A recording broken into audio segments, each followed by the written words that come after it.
मुअज़्ज़ज़ नाज़रीन, खुदावंद यीशु मसीह के जलाली और खूबसूरत तरीन नाम में नवीद मलिक आज आपकी खिदमत में आदाब बजा लाता है। प्रोग्राम खुदा की आवाज आपकी खिदमत में हाजिर है।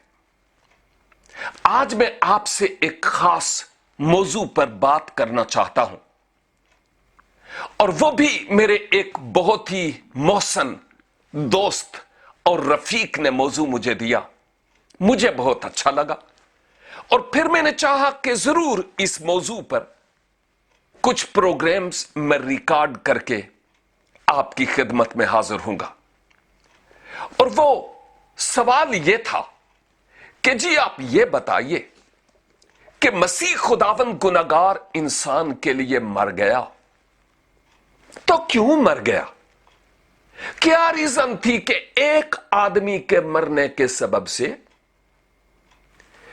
तमाम ईमान लाने वाले लोग निजात पा सकते हैं?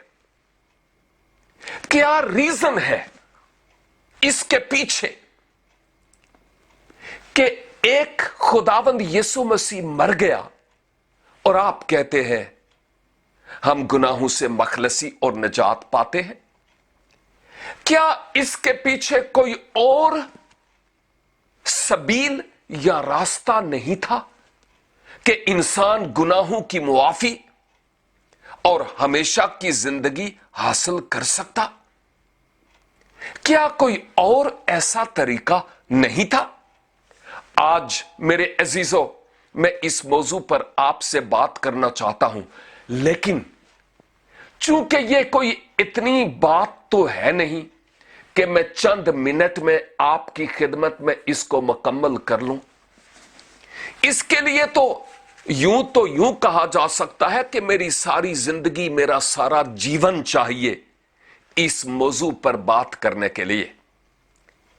लेकिन मैं आपकी खिदमत में यह जरूर बयान करूंगा कि मेरे दोस्त ने कहा कि ज्यादा से ज्यादा 10 मिनट की वीडियो होनी चाहिए, और फिर मैंने उनसे इजाजत ली और कहा कि साहब मैं ये जरूर आपसे वादा करता हूं कि वीडियो 10 मिनट की ही होगी, लेकिन एक वीडियो नहीं होगी। ये 10 मिनट की वीडियोज होगी, एक सीरीज बिल तरतीब, ताकि जो कुछ मैं कहना चाहता हूं तख्लीके कायनात से लेकर मसीह की सलीबे कलवरी तक, मरने, दफन होने और जी उठने तक, जो कुछ मैं कहना चाहता हूं वो एक सीरीज के मुताबिक मुसलसल कहता चला जाऊं, जो जिंदगियों की तब्दीली और बहुतों की रूहानी तरक्की का सबब होगा। इसलिए मेरे अजीज भाइयों, बहनों और दोस्तों, मेरे साथ बड़े तहम्मुल से और सब्र के साथ वक्त गुजारिए। खुदा के कलाम में लिखा है, जिसके कान हूं वो सुने कि रूह कलीसियाओं से क्या फरमाता है। शुक्र है कि आपके कान हैं, शागिर्द की रूह है। इसलिए आज मेरे साथ मिलकर खुदावंद के मुकद्दस कलाम से इन बातों पर गौर करें, जिन पर आज और आइंदा मैं रोशनी डालना चाहता हूं। मैं आपका बहुत ज्यादा वक्त नहीं लूंगा कि आपको बार बार खुदा के कलाम से हवाला जात पढ़ने के लिए कहूं, इसलिए कि खुदा के कलाम से आप पहले ही वाकिफ हैं और मैं इन हवाला जात के बार बार पढ़ने के लिए नहीं कहूंगा। लेकिन एक बात जरूर आपके गोश गुजार करूं कि मैं जब से इंसान खुदा ने बनाया उस वक्त से लेकर स्टेप बाय स्टेप आगे बढ़ूंगा, और मेरे साथ बर्दाश्त कीजिएगा, क्योंकि बैकग्राउंड अगर आप समझ नहीं पाएंगे तो फिर मसीह की सलीबी मौत को आप समझ भी नहीं पाएंगे। याद रखिए, नफसानी और जिस्मानी आदमी खुदा के रूह की तह की बातों को समझता भी नहीं और वो समझ सकता भी नहीं। इसलिए गौर से इन बातों को आज और आइंदा सुनते रहिए। पहली बात यह है कि खालिके कायनात ने जब ये अर्जो समा, दुनिया और माफिया, जो कुछ भी इसमें है बनाया, तो उसके बाद उसे यूं लगा कि अभी भी कुछ कमी है। फिर खुदा ने जमीन की खाक ली, मट्टी का पुतला बनाया, जिंदगी का दम फूंका और वो जीती जान हो गया और उसका नाम आदम रखा। फिर खुदा को लगा कि इस आदम का अकेला रहना अच्छा नहीं, और खुदा ने उसकी पसलियों में से एक निकाली, उसकी जगह गोश्त भर दिया और उस पसली से बीबी हवा को बनाकर खुदा आदम के पास लाया। और फिर हजरत आदम ये कह उठे, अब तो ये मेरी हड्डियों में से हड्डी और गोश्त में से गोश्त है। अजीजों, आदम और हवा और खुदा की आपस में रफाकत थी। वो मिला करते और बातचीत किया करते थे। तौरात की पहली किताब, पैदाइश की किताब, इस बात की गवाह है। आप बाद में जरूर पहले 3 अबवाब की तलावत कीजिएगा, अगर ज्यादा नहीं तो दूसरे और तीसरे अबवाब का मुतालिया कीजिएगा। और खुदा ने उनसे कहा कि तुम्हारी और मेरी रफाकत रहेगी, बशर्ते कि तुम मेरी हुक्म अदूली न करो।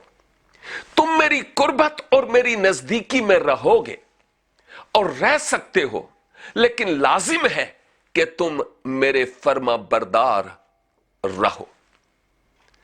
आप जानते हैं कि खुदा ने इंसान को हमेशा जिंदा रहने के लिए बनाया था। खुदा ने इंसान को पाक बनाया था। खुदा ने इंसान को आजाद मर्जी सौंपी थी। खुदा ने इंसान को रूहानी पहलू के एतबार से अपनी सूरत और शबीह पर बनाया था। मौत इंसान का मुकद्दर नहीं थी। ये कमर की दर्द और शुगर और कैंसर और ब्लड प्रेशर, ये इंसान का मुकद्दर नहीं थे। लेकिन आप जानते हैं क्या हुआ? जब तक इंसान खुदा की हुजूरी में रहा, वो कामिल और परफेक्ट रहा। लेकिन उधर एक दूसरी मुखालिफ कुव्वत है जो खुदा के अगेंस्ट बरखिलाफ काम करती है, और वो शैतान है, इब्लीस लई है। उसने देखा जब कि खुदा ने इंसान को बनाया और अब इनकी आपस में दोस्ती है, संगत है, तो इब्लीस ने इस दोस्ती के नाते को दुश्मनी में बदलने की कोशिश की। बसूरत सांप जन्नत अर्जी यानी अदन में वो दाखिल हुआ, और उसने फिर बीबी हवा को नाजुक ज़र्फ जानते हुए कहा कि जिस फल के खाने से खुदा ने तुमको मना किया गया है, उस फल के खाने से तुम खुदा की मानिद बन जाओगे। क्यों नहीं तुम उस फल को खा लो और फिर देखो कि क्या होता है। अब खातून ने ना सिर्फ खुद इब्लीस की बात को माना और फल खा लिया, बल्कि अपने शोहर को भी उस फल के खाने से दिया। नाफरमानी हो गई, दोनों खुदा की हुजूरी से दूर हो गए। और अब जो लड़ाई झगड़ा आज है, कुछ तो खून है, जंगो जदल है, नाफरमानी है, मौत है, बीमारियां हैं, असल में उस गुनाह के नतीजा में ही है जो मैंने और आपने आदम में होकर अदन में किया। फिर क्या हुआ? गुनाह आ गया और इंसान गुनाह की हालत में तो खुदा की हुजूरी में रह नहीं सकता था, वहां से खारिज हो गया।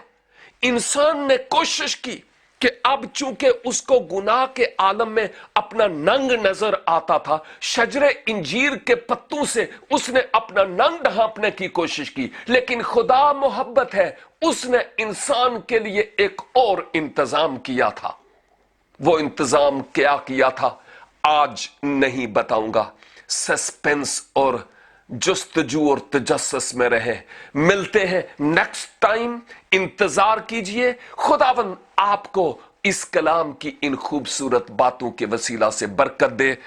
God bless you.